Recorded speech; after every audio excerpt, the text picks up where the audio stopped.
मोमिनीन हज़रत उमर रज़ी अल्लाह ताला अन्हो के दौर में जब बैतुल मुक़द्दस को फ़तह किया गया, हज़रत उमर रज़ी अल्लाह ताला अन्हो ने अपनी फ़ौजों को बैतुल मुक़द्दस में भेज दिया।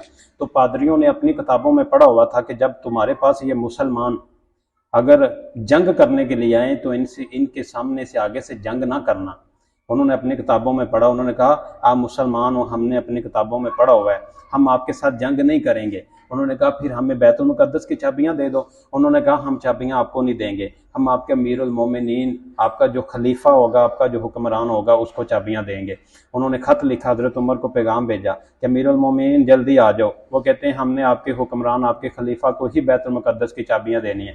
जब हज़रत उमर आए, अपने गुलाम असलम को साथ लिया। अब यहाँ पे देखें, हुक्मरान होना चाहिए तो ऐसा होना चाहिए। हम हज़रत उमर की हुक्मरानी मानते हैं, हमारे सियासतदान भी कहते हैं कि हमें हज़रत उमर जैसा, हमारे मौलवी भी कहते हैं, हर बच्चा कहता है, हर बड़ा कहता है कि हमें हज़रत उमर जैसा हुक्मरान चाहिए। हज़रत उमर अपने गुलाम के साथ, असलम के साथ जब जा रहे हैं तो रास्ते में जब असलम थक जाता है तो गुलाम हज़रत उमर कहते हैं अब आप सवारी पे सवार हो जाएं, मैं उठनी की मुहार पकड़ता हूँ, क्योंकि हम इंसानियत के नाते तो बराबर है ना एक दूसरे के साथ, हम इंसानियत के नाते बराबर हैं। तो वो जब उतनी देर में बैतुल मुक़द्दस करीब आ गया तो वो कहता है अमीरुल मोमिनीन मैं तो गुलाम हूँ, आप उठनी पे सवार हो, ये लोग क्या सोचेंगे। हज़रत उमर का जूता टूटा हुआ है, हज़रत उमर ने टूटा हुआ जूता हाथ में पकड़ा और ऐसे बैतुल मुक़द्दस के अंदर दाखिल हो गए। उन्होंने कहा कि आप अमीरुल मोमिनीन है, आपका जूता टूटा हुआ है, आपका गुलाम जो है वो ऊँटनी पे बैठा हुआ है, आपने आगे से उसकी मुहार पकड़ी हुई है, उसकी गुलाम पकड़ी हुई है। उन पादरियों ने अपनी किताबों के अंदर जब देखा था,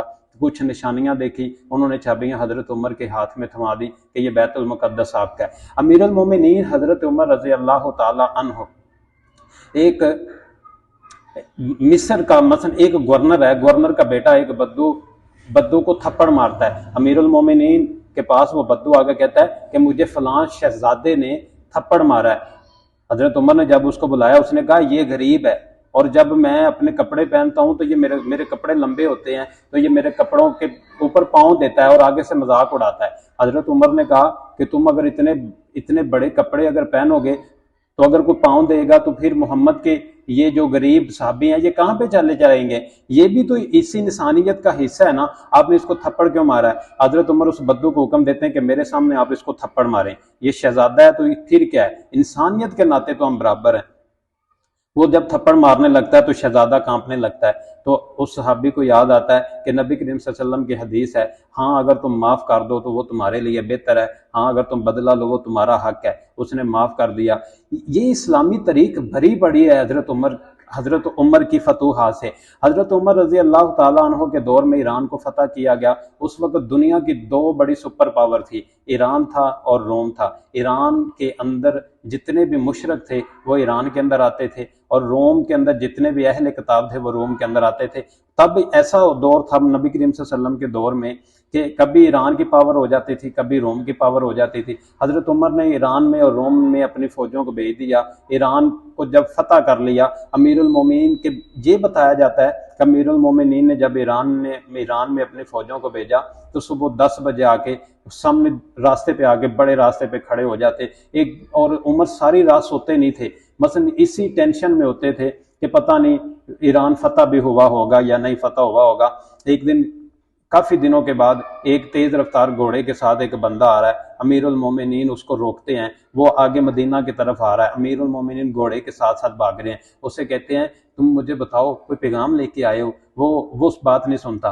वो जब मदीना में दाखिल होता है तो लोग हजरत उमर को कहते हैं अमीरुल मोमिनीन, तो वो उसको पता चलता है कि ये अमीरुल मोमिनीन हजरत उमर है, तो वो जमीन पे गिर पड़ता है। उमर कहते हैं तुम इनको छोड़ो, तुम मुझे ये बताओ कि बताओ ईरान फतह हुआ है या नहीं हुआ, मुझे ये बताओ कि यजदर वो भागा या नहीं भागा। वो आगे कहता है कि शहनशाह ईरान का जो ताज था वो उसको गिरा दिया गया है, मुसलमानों ने ईरान के किले ऊपर अपना झंडा लहरा दिया है। हिरकल का सर हजरत उमर ने काटा। ईरान को हजरत उमर ने फतह किया, रोम को हजरत उमर के दौर में फतह किया गया।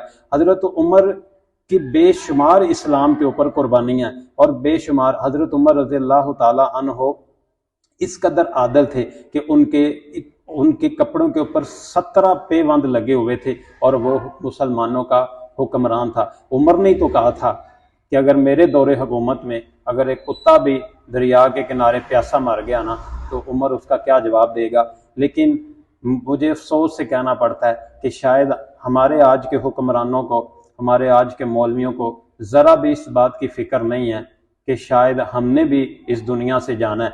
हज़रत उमर को तो फ़िक्र इतनी थी, हालांकि वो खलीफा था, उसको कोई पूछने वाला नहीं था, लेकिन आखिरत की फ़िक्र इतनी थी कि इन गरीबों का क्या बनेगा, शायद मैं अपने अल्लाह को जवाब भी दे सकूंगा या नहीं दे सकूंगा।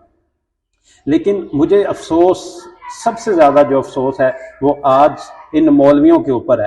हज़रत उमर के दौर में तो किसी भी इंसान की इज्जत को ऐसे कमाल नहीं किया जा सकता था जिस तरह आज किया जा रहा है। लेकिन आज अफसोस, जो उमर करते थे, उमर का नाम लेते थे, आज जिस तरह इंसानी हकूक़ की पामाली की गई है, जिस तरह बच्चों को उठाया गया है, जिस तरह औरतों को उठाया गया है, जिस तरह बूढ़ों को उठाया, जिस तरह गोलियां मारी गई हैं, लेकिन आज सारे मौलवी वो खामोश हैं। शायद मैंने कभी आसिफ अली जरदारी, नवाज शरीफ, शहबाज शरीफ, मैंने कभी इनके मुंह से हजरत उमर का नाम सुना ही नहीं है, कभी नहीं सुना।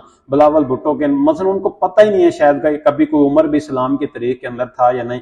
लेकिन अनफॉर्चुनेटली अगर कभी कभार, मैं ये तो नहीं कहता वो परफेक्ट बंदा है, लेकिन कभी कभार अगर इमरान खान उमर का नाम ले भी लेता है, और उसने बेशुमार तकरीर के अंदर ये नाम लिया है कि उमर ने कहा था अगर दरिया के किनारे कुत्ता भी मर गया तो मैं क्या जवाब दूंगा, आज उसके बारे में सारे उसके खिलाफ, उसको दहशतगर्द भी इन मौलवियों ने करार दे दिया, उसको सब कुछ इन मौलवियों ने करार दे दिया। लेकिन अफसोस इस बात का है कि शायद मैं ये समझता हूँ कि हमारे मौलवी हमारे साथ मुखलस नहीं है, ये शुरू से हमारे साथ मुखलस नहीं है, लेकिन हम इनकी पैरवी करते रहे कि ये हमारे उलमा है, हमें हक बताते हैं, हमें सच बताते हैं।